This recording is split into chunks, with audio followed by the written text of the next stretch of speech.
Captain Miles Donovan adjusted his collar nervously, watching the sleek, alien representatives settle into their seats at the round table. The vast chamber, an intergalactic meeting space suspended in a nebula, was lit by soft violet and gold lights, casting an eerie glow over the assembly. On the screen behind him, Earth's blue and green beauty twinkled far below. This was it, humanity's first formal step into the galactic community.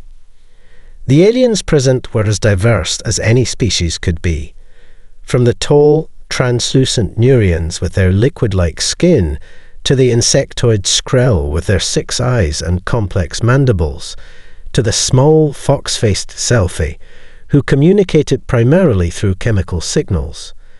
Yet, despite the differences, one thing united them, their overwhelming sense of superiority.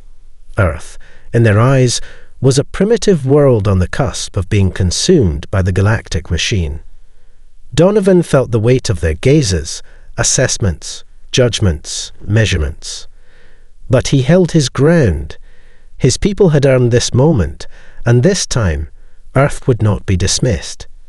He cleared his throat, then gently placed the small package onto the table in front of him. It was wrapped in simple brown paper, tied with twine. To commemorate humanity's humble beginnings, Donovan said, his voice steady, we present a small gift, a token of our culture and creativity, a glimpse into our shared history. The room fell silent. His smile faltered as the room grew tense, the atmosphere suddenly dense with anticipation. He unwrapped the paper slowly, revealing a pair of knitted cat mittens, their little embroidered faces staring up at the assembled aliens. There was a beat of silence. Then, without warning, the Skrell's antennae twitched violently. That Selfie's fur stood on end. The Neurians, normally emotionless, recoiled in unison, their forms vibrating with what could only be described as pure, abject terror. The air seemed to thicken with a sudden, unexplainable fear, something far deeper than mere surprise. And just like that, the entire assembly erupted into chaos. "What is this?" shouted one of the Neurians, his voice trembling. "We are not safe." Another cried, scrambling toward the door. Captain Donovan blinked in confusion, holding the mittens up as though they might explain themselves. He had expected appreciation, or at least polite curiosity. Instead, he was met with pure panic. Before he could speak, a voice boomed from the back of the chamber. "Captain Donovan, you must return to Earth immediately. Now." This sets up the mystery around the mittens and kicks off the tension of the story, something that should keep readers hooked as they try to figure out why this innocent gift has had such a profound, terrifying effect on the galaxy's most advanced species. Back on Earth, Captain Donovan found himself in an isolated briefing room, the walls lined with holographic screens displaying a mosaic of galactic systems. His superior, General Alexander Hayes, paced back and forth, his face taut with frustration. Donovan could tell that the situation was more serious than he'd anticipated. "So, let me get this straight," Hayes said, stopping in front of him. "You bring a pair of mittens to a galactic summit, and it sends the entire room into a panic. A pair of mittens." Donovan nodded, the confusion still fresh in his mind. "I didn't mean for it to escalate like that, sir. I thought it would be a good way to show Earth's culture, something light-hearted. But the moment I showed them..." He broke off, running a hand through his hair. "I've never seen anything like it. It was like a primal fear took over them." Hayes scowled. "And now the Coalition's blocked all communications. They're calling for Earth to be cut off from galactic affairs entirely. We need answers, Donovan. What in God's name did you do?" Donovan took a deep breath, then slid a data pad across the table. "I've been looking into Earth's history, sir. Specifically, our cats. It seems there's something about them, about these mittens, that we don't understand. Something ancient. Hayes raised an eyebrow, but sat down and began reviewing the data. As the screen came to life, ancient records and cryptic references appeared. There were mentions of Earth's predatory cats, creatures that once ruled the wilds with ruthless efficiency. But it wasn't just their strength or speed that seemed to set them apart. According to myth, these felines were said to possess unnatural qualities, abilities that were rumoured to send entire civilizations into collapse. There's no concrete evidence, Donovan added, but it seems that in certain ancient cultures, cats were feared as much as they were revered. And these mittens, he paused, eyes narrowing. They're more than just a symbol. They could be a trigger for something deep in the galactic subconscious. Hayes stared at the screen, a chill creeping down his spine. Then we've got a problem, Donovan. A big problem. This section builds the mystery surrounding Earth's cats, hinting that the murder mittens might be tied to something far more ancient and dangerous than anyone initially realized. It also sets the stage for the growing tension between Earth and the galaxy. Captain Donovan sat across from Dr. Emily West, the xenobiologist who had quickly become Earth's leading expert on the strange reaction to the murder mittens. The lab was filled with the usual hum of scientific equipment, but there was an unmistakable edge of tension in the air. As she typed commands into her hobo terminal, Donovan couldn't help but feel a gnawing sense of unease. "So," he said, breaking the silence. "What are we looking at, Doc? Any new revelations?" Dr. West, mid-thought, glanced up, her face unusually pale. "I don't know how to explain this, but the mittens, they aren't just fabric. There's something more to them, something biological. I've been running tests on the materials used to make them. They shouldn't be anything special, right? But these mittens," she stopped, her voice dropping to a whisper. "They're emitting some kind of energy." Donovan raised an eyebrow. Energy? Like some kind of radiation? Not exactly. West stood and walked over to a set of microscopes. "I've isolated the fibers. They're woven with an organic compound that's native to Earth's cats. It's like the energy found in their nervous system. But it's more concentrated, more focused. And it's not just biological, it's psychic. These mittens are amplifying some kind of psychic field." Donovan frowned. "Psychic? What are you saying, Doc?" "These mittens have some kind of mind control powers." West shook her head, tapping her fingers on the console. "Not exactly mind control. It's more like a fear-inducing field, one that preys on the instincts of living beings.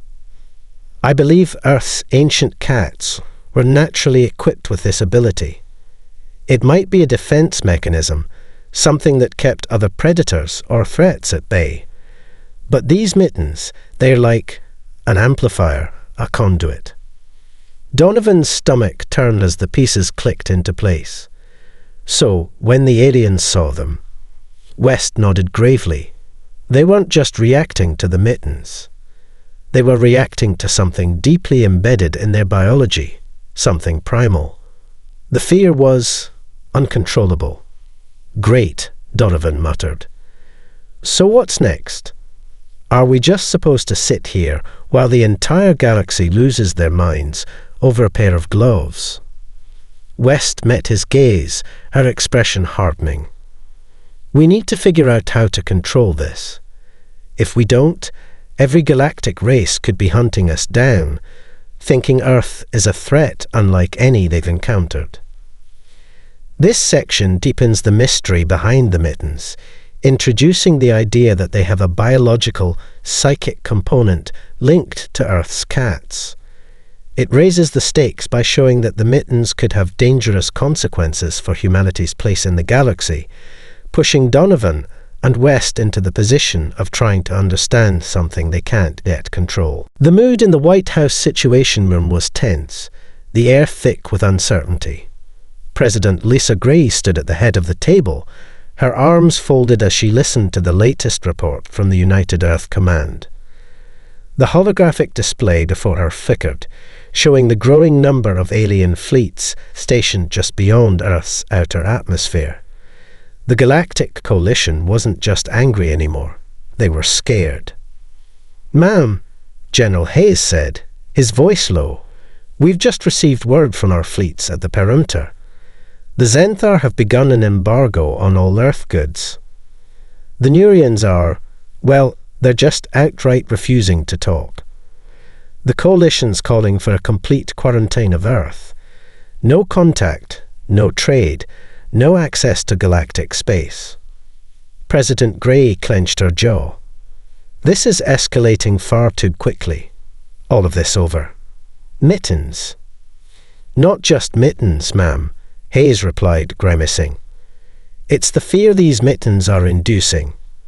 It's causing widespread panic in the galactic community. Some species are saying this is a sign of impending invasion. They think the Mittens are a weapon, a harbinger of something far more dangerous." Gray rubbed her temples, trying to digest the gravity of the situation. How could they think that? They're just Mittens. "And that's the problem," interrupted Dr. West, who had been silent up until now, her face tense with concern. "To us, yes, they're just Mittens. But to them, they trigger an ancient primal fear, a fear that these species can't explain or control. For all we know, Earth's cats may have once held an evolutionary advantage over other creatures, an edge that has since been buried in time. But now it's resurfacing through the Mittens." The room fell silent as the full implications hit everyone. The galaxy was in full panic mode, and Earth, once a quiet, insignificant planet, had just become the center of galactic fear. "We've tried diplomacy," Gray said, her voice steely. "But it's clear that the only thing the Coalition is afraid of right now is what humanity might do. What's worse, it's not just the Galactic Council anymore. Other alien factions are mobilizing as well. The entire galaxy thinks Earth's a ticking time bomb." Hayes exhaled sharply. "We have to make contact, or we're going to be destroyed before we even understand why."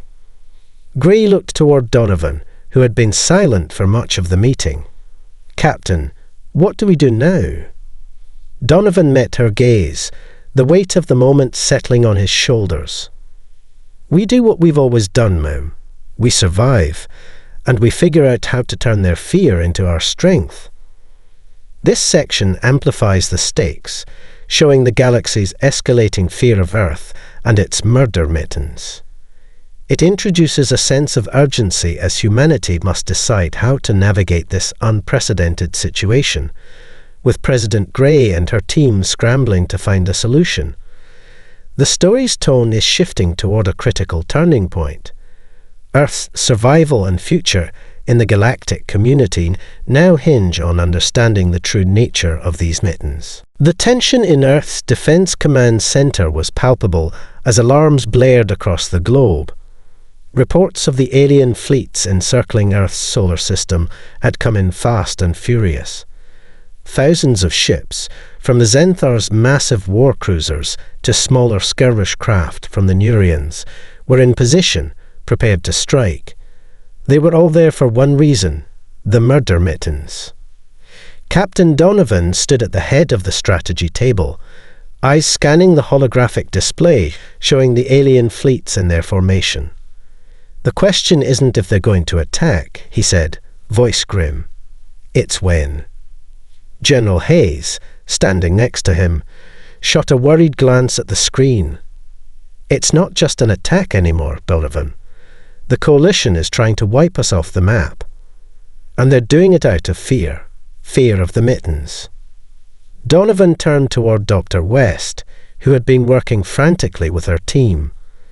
"Doc, We've got maybe a few hours before the first shot's fired. Any idea how we can use the Mittens to our advantage?" Dr. West hesitated, biting her lip. "I don't know how much longer we can keep it contained. The energy field from the Mittens is growing more unpredictable. It's starting to affect our systems as well. If we can't stabilize it, the entire fleet will fall apart. And I don't mean just the alien ships." Donovan nodded, then looked to the others in the room. "Then it's time for Plan B." Without a word, he signaled to a nearby technician who hit a button on the control panel. The screen flickered, and a new map of Earth appeared, one showing every major city, every military installation. Then, a series of images flashed across the display. Cats. Thousands, if not millions, of Earth's domestic cats, furry little soldiers, none the wiser, all ready to deploy. "We're going to flood the galaxy," Donovan said with a grim smile. The world watched as the command was given. Cats in specially designed murder mittens were sent to military outposts, spaceports and ships. Thousands were released from pet shelters, from homes, from every corner of the Earth. As the first wave of cats ascended into space aboard drones and ships, their fluffy forms became the strangest sight in galactic history. But as they traveled toward the encroaching alien fleets, something bizarre started happening. The Zenthar warships began to malfunction. The Neurians faltered in their movements. One by one, the alien ships were struck by an overwhelming force: fear. The sight of so many innocent creatures, their eyes wide with curiosity, triggered a panic unlike anything they'd ever experienced.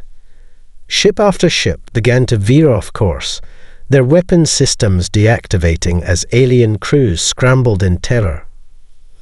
Earth's murder mittens had done the impossible. They had turned the tide. This section adds an unexpected and somewhat absurd element as Earth deploys its cats, equipped with the Mittens, in a last-ditch effort to stave off a galactic war. The humour of the situation contrasts sharply with the serious stakes, maintaining the HFY spirit while showing humanity's resourcefulness and audacity. The battle is unconventional, but it's effective, just like humanity itself. The sight of millions of Earth's domestic cats, floating gracefully through space, their fluffy paws encased in the infamous murder mittens, had become the galaxy's most bizarre spectacle. What had started as a near-certain annihilation for Earth had now turned into an unprecedented moment of galactic confusion. Captain Donovan stood on the bridge of the Resolute, watching the holographic view screen as the alien fleets continued to retreat in disarray. The Zenthar had been forced to abandon their attack, the once imposing warships now sputtering as their crews fought to regain control, their systems scrambled by the overwhelming psychic waves emanating from the mass of cats. The Neurians, too, were pulling back, their elegant vessels veering away as their pilots struggled to cope with a terror they couldn't explain. "This is insane," Donovan muttered, rubbing his eyes. "I can't believe it's working." Dr. Emily West stood nearby, her eyes glued to the data streams flickering in front of her. "It's not just working, Captain. It's crippling them. These cats. They're somehow triggering a deep-seated, universal fear in every species we've encountered. It's like they're tapping into something ancient, something primal that we've forgotten how to control." The comm system crackled to life, and President Lisa Gray's voice echoed across the bridge. "Donovan, I've just spoken with the Galactic Coalition. They're in full panic mode. The entire diplomatic framework is collapsing, but not the way we thought. They're begging for us to calm down." Donovan stared at the screen in disbelief. "They're what?" "They want a meeting, a diplomatic summit. It seems that the cats' influence has shattered their confidence. We've thrown them off balance, and now they're ready to talk, but on their terms. They want Earth to submit to their authority. "Well, that's a change," Donovan said, his voice dry. "So, what do we do now?" "We negotiate," President Gray replied. "We've just discovered that fear is the one thing they can't control. And right now, we're the only ones who can harness it. We're going to turn this situation into a new kind of diplomacy. Our way."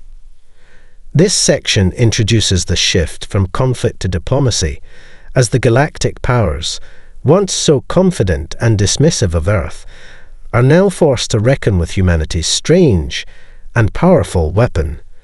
The element of humour remains intact, but the story takes a turn toward a more strategic and politically charged narrative, with Earth finding a way to use its advantage in the galactic arena. The Galactic Coalition's envoy ship arrived at Earth's orbit under a tense truce, the massive craft hovering in the void like a silent giant. Inside the UEC, United Earth Council, headquarters, President Lisa Gray stood at the podium, flanked by Captain Donovan and Dr. Emily West. They had just received the news that the coalition leaders were willing to negotiate, but only if Earth agreed to submit to a new set of guidelines for galactic behavior, guidelines that came with stringent demands. The door to the conference room opened, and in strode a delegation of the most powerful alien leaders in the galaxy. A towering Zenthar general, his armoured form imposing, the fluid, glowing Neurians, whose skin shimmered like liquid light, and the fearsome, multi-eyed Skrell, their insectoid forms clicking ominously. They were followed by a small contingent of human translators and diplomats, all anxious to witness what would unfold. "We meet under extraordinary circumstances," the Zenthar general said, his voice rich with authority but tinged with something else: uncertainty. Earth has proven to be a more significant player than anticipated. The murder Mittens have shaken the very foundation of our understanding of fear and dominance. We demand a formal agreement that Earth will cease using such destabilizing artifacts. President Gray smiled slightly. "You've made a reasonable request, but the Mittens..." She glanced at Donovan and West. "They are not just symbols of Earth's culture. They are our strength, and we will not abandon them, not now that we've seen what they can do." Donovan stepped forward, his voice firm. "You've been living under the assumption that Earth is weak, but we've shown that our strength doesn't lie in weapons or ships. It lies in what you fear most. Fear is the great equalizer, and we have learned to wield it." The Skrell leader clicked his mandibles in frustration. "What do you want in exchange for your Mittens?" Gray stood tall, her eyes unwavering. "We want equality, access to the Galactic Council. No more being relegated to the status of a backward species. We will share our technology, our discoveries, but we will not be controlled." The room fell into a tense silence. Then, slowly, the Zenthar general spoke again, his voice quieter this time. "You ask for much, but your offer is compelling. We will consider it. The balance of power has shifted. Earth has become a force we must reckon with." Gray nodded. "You have no choice but to reckon with us now. The age of Earth's submission is over." This section reveals Earth's unexpected shift in the power dynamic as they turn the tables on the Galactic Coalition. The negotiations aren't just about stopping a conflict, they are about asserting Earth's right to stand alongside the galaxy's greatest powers. The balance of power is changing, and Earth is making its demands known, armed not with might, but with a psychological weapon no one saw coming. The negotiations dragged on for hours, each alien delegate huddled with their advisors, calculating the risks of this new arrangement. Earth's representatives, President Gray, Captain Donovan, and Dr. West, stood firm, refusing to yield on their demands. Every time the coalition tried to push for Earth's submission, they were met with the same response. Earth would not be cowed. Not now, not ever. Finally, as the room reached its breaking point, the Zenthar general, who had seemed most resistant, stood. His massive form loomed over the table, but his posture was no longer one of confrontation. "We concede," he said slowly, his deep voice carrying an unexpected weight. "You have demonstrated that Earth is not simply a backwater planet, nor a knave species to be manipulated. You have leverage, more than we thought. We are willing to grant your terms." There was a moment of stunned silence. "You agree?" Grey asked, her voice sharp with disbelief. "We do," the Zenthar replied. "You will be granted full membership in the Galactic Coalition, access to all interstellar resources and knowledge. Your technology will be shared. Your people will be treated as equals. But," he hesitated, "you must agree to one condition." President Grey raised an eyebrow. "And what would that be?" "We will allow Earth to join us, but your Mittens, they must be controlled, not by us, but by you. You must create a governing body to regulate the use of the Mittens, to ensure they are used only as a deterrent. We fear what happens if they are weaponized again." Donovan, who had been standing by with his arms crossed, stepped forward. "You want control over them, but you're asking us to police ourselves." The Zenthar's eyes glinted with something approaching respect. "It's the only way forward. Fear cannot rule the galaxy, but neither can complacency. You must find the balance." President Grey looked to Donovan and Dr. West, both of whom gave slight nods. She turned back to the alien delegates and smiled. "We can agree to that, but know this. Earth will no longer be seen as a threat. It will be seen as an ally. The Galactic Coalition, once so certain of its superiority, had bowed to Earth's strength. The Mittens, those strange, fluffy things, had not only saved humanity from annihilation, they had forged a new future for the species. No longer relegated to the sidelines of galactic politics, Earth had earned its place among the stars. And from that day forward, the galaxy would never forget the peculiar power of Earth's murder Mittens. In the final part, Earth secures its place in the galactic community, but not without making sure its newfound strength is respected and controlled.